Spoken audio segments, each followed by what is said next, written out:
ठरलं तर मग या मालिकेच्या पुढील काही येणाऱ्या भागांचे अपडेट जाणून घेऊया आपल्या आजच्या या व्हिडिओमध्ये। तर आता आपण इथे पाहणार आहोत की आता सायली आणि अर्जुनला प्रियाच्या विरोधात खूप मोठा असा पुरावा सापडणार आहे। तर दुसऱ्या बाजूला आता अस्मिताला साक्षी गायब करणार आहे। नेमकं सगळं कसं आणि काय काय घडतं हे जाणून घेण्यासाठी हा व्हिडिओ शेवटपर्यंत पहा। तर आता आपण इथे पाहतोय की अर्जुन आता रमेशला कोर्टामध्ये प्रश्न विचारतोय। तो रमेशला म्हणत असतो, रमेश मला आता एक गोष्ट पक्की आणि क्लिअर सांग की तुला सुपारी ज्या माणसाकडून मिळाली होती, ज्या माणसाने तुझ्याकडून ट्रक घेतला होता, तो हाच होता का? त्यावर रमेश म्हणतो हाच तो माणूस आहे। त्याबरोबर लगेचच आता अर्जुन त्याला म्हणतो की असं नाही, मला पूर्ण सांग, हा तोच माणूस आहे का? याचं नाव काय आहे? त्याबरोबर मग रमेश सांगतो, हो हा तोच माणूस आहे, नागराज किल्लेदार, यानेच माझ्याकडनं ट्रक घेतला होता। त्याबरोबर अर्जुन म्हणतो, याने तुला काय सांगितलं? मग ते सगळं आता कोर्टात रमेश सांगून टाकतो आणि मग रमेशची कारवाई करून झाल्यावर अर्जुन लगेचच म्हणतो, दॅट्स ऑल मिलॉर्ड, आणि मग रमेशला तिकडनं खाली बसण्याची परवानगी दिली जाते। आता इकडे कोर्टाची सगळी कारवाई पूर्ण झाल्यानंतर मग जेव्हा सगळेजण कोर्टातनं बाहेर पडतात तेव्हा इकडे नागोबा अर्जुनला आणि सायलीला म्हणत असतो, तुम्ही दोघंजण मुद्दाम मला ह्या सगळ्यात अडकवताय, मुद्दाम मला लटकवताय, तुम्हाला काय वाटतं मला कळत नाही आहे का? त्यावेळी सायली आणि अर्जुन हे नागोबाकडे बघून हसतात। नागोबा म्हणत असतो, हसू नका, हसू नका, तुम्हाला काय वाटलं ह्या नागराजला तुम्ही अडकवू शकाल? नाही या नाही, मी या सगळ्यातनं सुटणार। त्यावर सायली म्हणत असते, नागराज काका, कदाचित तुम्हाला एक गोष्ट माहीत नाही आहे, नेहमी अशी म्हण म्हटली जाते, देवाच्या घरात देर आहे अंधेर नाही, आणि आपल्या बाबतीत सुद्धा तेच घडेल। बघालच तुम्ही तुमचा खोटारडेपणा सगळ्या जगासमोर आम्ही कसा आणतो ते, आणि कसं तुम्ही किती खालच्या पातळीला जाऊन वागताय ते सगळ्यांना दाखवून देवते। तुम्हाला फक्त तुमच्या कर्माची फळं मिळत आहेत काका, ती भोगा, एवढं बोलून ते लोक तिकडनं निघतात। त्याबरोबर दुसऱ्या बाजूला आता सायली आणि अर्जुनची एवढी छान मॅरिड ॲनिव्हर्सरी साजरा केली, सायलीचं सगळ्यांनी एवढं कौतुक केलं। व्हॅलेंटाईन वीकमध्ये सुद्धा सायलीला अर्जुनने एवढे छान छान गिफ्ट दिले, छान सरप्राईजेस दिले। हे सगळं बघून प्रिया तर खूपच जास्त नर्वस असते। ती विचार करते, मला माझ्या मूर्ख बावळट नवऱ्याने अश्विनने साधं एखादं गुलाबाचं फूलसुद्धा आणून दिलेलं नाही आहे, ते काही नाही, आता याच्याकडनं मस्त काहीतरी घसघशीत दागिनाच वसूल करते। तसंही आता यायचा टाईम झालेला आहे, गप्प उदास बसलं पाहिजे। मग आता प्रिया काय करते? प्रिया मुद्दामूनच गप्प, नाराज आणि उदासपणे बेडवरती बसते। आता इतक्यात अश्विन खोलीत येतो। आता अश्विन आल्याची चाहूल प्रियाला बरोबर लागलेली असते, पण ती अश्विनला असं दाखवते की जणू काही ती खूप मोठ्या काहीतरी कसल्या तरी विचारात मग्न आहे। बिचारा अश्विन येतो आणि प्रियाला विचारतो, तन्वी काय झालं, अशी का बसली आहेस? तुला काही होत आहे का? तुला मी दिलेल्या औषधामुळे आराम आलेला नाही आहे का? तुझा घसा आणखीन दुखतोय का? त्यावर ती म्हणते, नाही असं काही होत नाही आहे मला। अश्विन, अरे तुला खरंच कळत नाही की तू कळत नसल्याची नाटकं करतोस? अश्विन म्हणतो, काय म्हणायचं काय आहे तन्वी तुला? मी प्रेमाने विचारलं होतं तुला। त्यावर ती म्हणते, अरे काय उपयोग या प्रेमाचा? सांग ना काय उपयोग? प्रेम बघ ना त्या अर्जुनचं, त्या सायलीवरचं प्रेम बघ। अरे त्या अर्जुनने त्या सायलीला एवढं छान, एवढं मस्त संपूर्ण व्हॅलेंटाईन वीकमध्ये गिफ्ट दिलेत, किती मस्त त्यांनी सेलिब्रेट केलं, आणि ते व्हॅलेंटाईन वीक संपल्यानंतर त्यांच्या लग्नाची ॲनिव्हर्सरी ते सुद्धा त्यांनी किती छान साजरा केलं, सगळं किती मस्त केलं। घरच्या सगळ्यांनीसुद्धा त्या सायलीचं तोंड भरभरून खूप कौतुक केलं, आणि माझ्याकडे साधं कोणी ढुंकूनही बघितलं नाही। अरे बाकीच्या घरच्यांची तर मला काही अपेक्षा नाहीच आहे, मला जी काही अपेक्षा होती ती तुझ्याकडून होती। मला वाटलं होतं व्हॅलेंटाईन वीकमध्ये कमीत कमी तू मला व्हॅलेंटाईन डेचं विश तरी करशील, बरं ते काही नाही, कमीत कमी व्हॅलेंटाईन डेच्या दिवशी तरी तू माझ्याबरोबर छान वेळ घालवशील, मला तुझा वेळ देशील, काहीतरी छान माझ्यासाठी प्लॅन करशील, कॅन्डल लाईट डिनर वगैरे, मला काहीतरी सरप्राईज देशील, काहीतरी दागिना आणशील किंवा काहीतरी महागडं गिफ्ट घेशील, पण ते सगळं काहीच नाही केलंस तू माझ्यासाठी।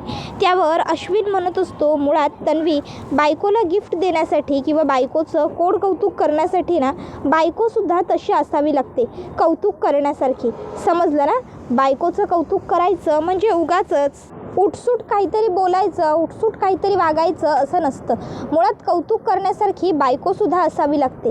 अगं ती सायली बघ, घरचं तिचं कौतुक करतात म्हणतेस ना, प्रत्येकाची आवड निवड, हौस मौस सगळं तिला माहिती असतं, आणि तुला काहीच माहीत नाही। तुला पूर्णाजीच्या साध्या गोळ्या कुठल्या आहेत ते सुद्धा माहीत नाही आहे. बरं तेही सोडून दिलं मी. अगं त्या सायलीला त्या अर्जुन दादाची प्रत्येक गोष्ट माहीत असते. ऑफिसमधली कामंसुद्धा त्याची ती लक्षात ठेवते. त्याला आठवण करते त्याची आज कुठली मीटिंग आहे, त्याचं काय आहे ते सगळं. आणि तू साधं मला कुठली कॉफी आवडते, मला काय प्यायला खायला आवडतं, तुला हे सुद्धा माहीत नाही आहे. बरोबर ना तन्वी?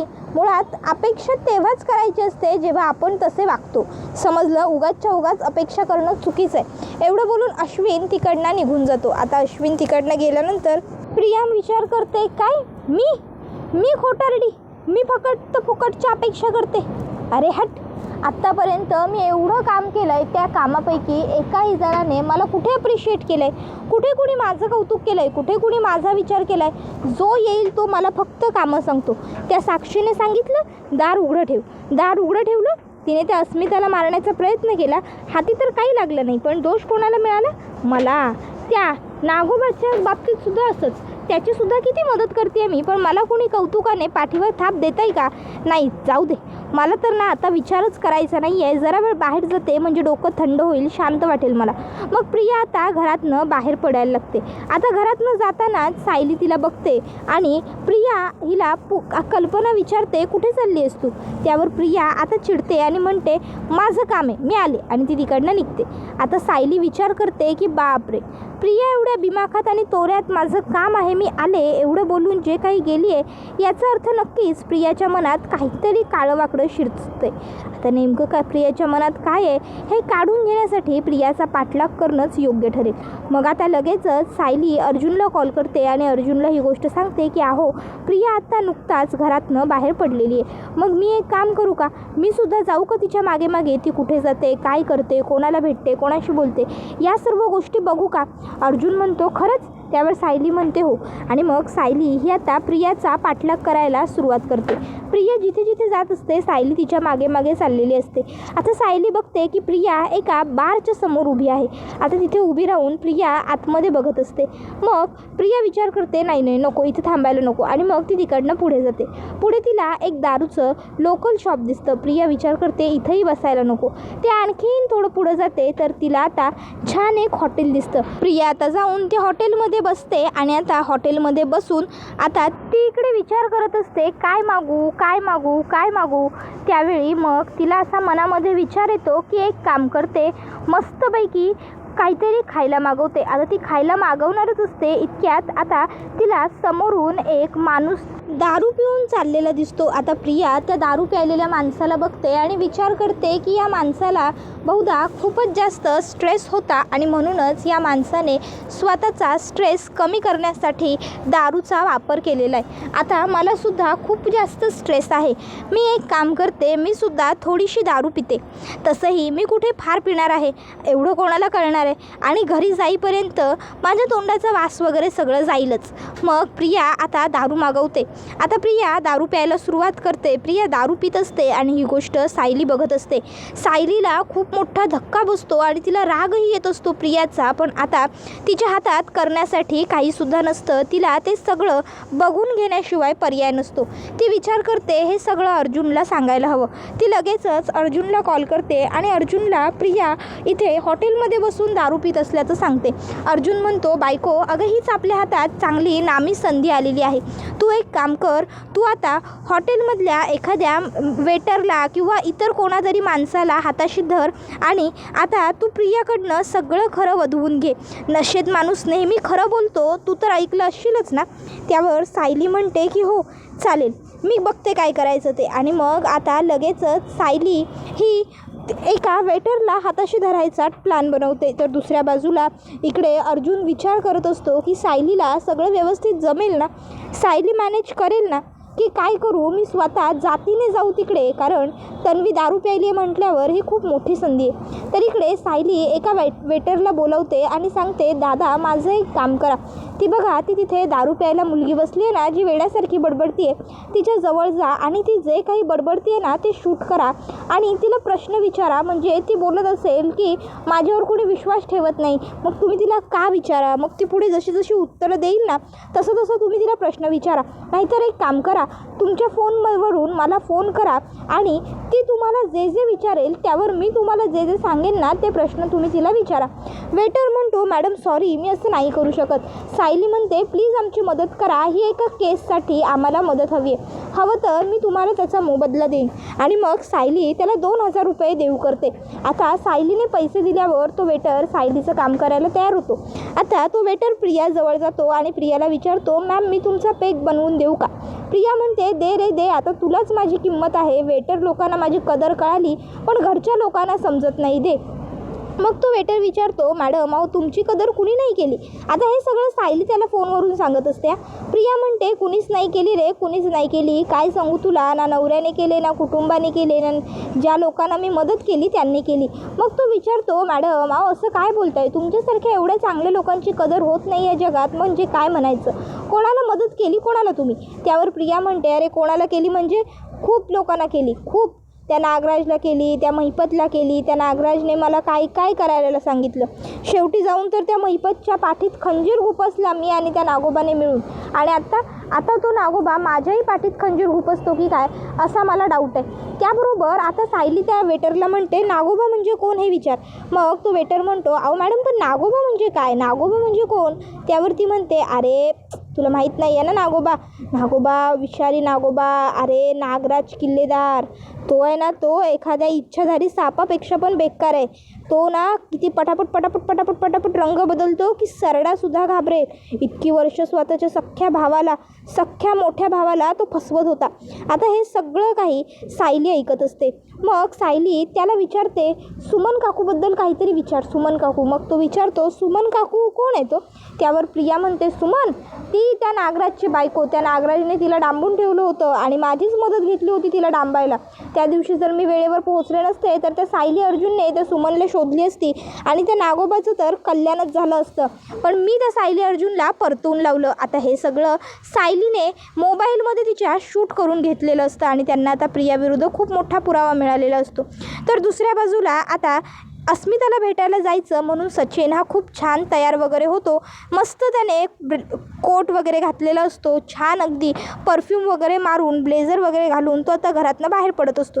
आता साक्षीला तर माहीत असतं की सचिन हा अस्मिताला भेटायला चालला आहे, पण मुद्दामून ती असं दाखवते की जणू तिला काही माहीतच नाही आहे. आणि मग ती सचिनला विचारते, सचिन अरे हे काय, तू एवढ्या घाईघाईने कुठे निघालायस. सचिन म्हणतो, मी ओ सॅम, मित्रांना भेटायला चाललो आहे मी सॅम. ॲक्च्युली खूप दिवस होऊन गेले ना, मी सुद्धा माझ्या मित्रांना भेटलेलो नाही आहे, त्यांच्याबरोबर काही कॉन्टॅक्ट नाही आहे. तेव्हा आता साक्षीला तर माहीत असतं की सचिन हा अस्मिताला भेटायला चालला आहे, पण मग ती मुद्दामून म्हणते, ओके मित्रांना भेटायला चालला आहेस ना, अरे मग त्यामध्ये एवढं टेन्स होण्यासारखं काय आहे. जा की मित्रांना छान भेट आणि हो छान एन्जॉय कर हा मित्रांबरोबर. नाही पुन्हा मित्रांबरोबर वेळ घालवायला मिळेल न मिळेल. त्यावर सचिन म्हणतो, सॅम तू असं का म्हणालीस. त्यावर ती म्हणते, अरे काही नाही, आता जास्त वेळ तर तू माझ्याबरोबरच असतोस ना, म्हणून म्हणाले की मित्रांबरोबर वेळ घालवायला मिळेल की नाही मिळेल, बस त्यात काय एवढं. तू जा मित्रांबरोबर छान वेळ घालव आणि छान मजा कर काय. त्याबरोबर लगेचच आता ती म्हणते की निघतोयस ना, उशीर होईल. मग सचिन तिकडनं गेल्यावर लगेचच साक्षी आता तिच्या काही माणसांना कॉल करते आणि त्यांना ती सांगते की ती अर्जुन सुभेदारची बहीण अस्मिता सुभेदार तिला गायब करायची. मी तुम्हाला तिचा फोटो पाठवते, काम झालंच पाहिजे. तर आता इकडे अस्मिता विचार करते की मी आता सचिनला भेटायला चालली आहे, ही गोष्ट जर मॉमला सांगितली तर मॉमला आवडणार नाही आणि कदाचित ती मला भेटायलाही जाऊ देणार नाही. त्यापेक्षा मॉमला खरं सांगतच नाही. मग ती अस्मिता आता कल्पनाला काय सांगायचं असा विचार करू लागते. डॉक्टरकडे जायचं असं तर बोलू शकत नाही, कारण डॉक्टरकडे तर मी लेटेस्टमध्ये जाऊन आलेली आहे. मग ती म्हणते की मैत्रिणीचं नाव सांगते आणि मग ती कल्पनाकडे येते आणि कल्पनाला म्हणते, मॉम काय आहे ना, काही दिवसांपासून मला खूप जास्त टेन्स आणि लो फील होत आहे. मी एक काम करते, जरा जाऊन बाहेरनं फिरून येते, मैत्रिणींना वगैरे भेटले की मलासुद्धा जरा छान वाटेल, बरं वाटेल. कल्पना तिला म्हणते, अगं एकटी कशी जाशील, त्यापेक्षा मैत्रिणींनाच घरी बोलव ना. अस्मिता म्हणते, घरात राहून राहून मला ना कोंडल्यासारखं वाटतंय, त्यापेक्षा मीच जाऊन बाहेरून भेटून येईन ना. त्याबरोबर मग कल्पना म्हणते, बरं ठीक आहे, जशी तुझी इच्छा. मग आता कल्पना ही परमिशन देते आणि अस्मिता आता घरातनं बाहेर पडते. आता अस्मिता घरातनं बाहेर पडल्याच्या नंतर इकडे अस्मिताला साक्षीचे गुंड किडनॅप करतात. आता अस्मिताला ते लोक तोंडाला रुमाल लावतात, बेशुद्ध करतात, गाडीत भरून घेऊन जातात.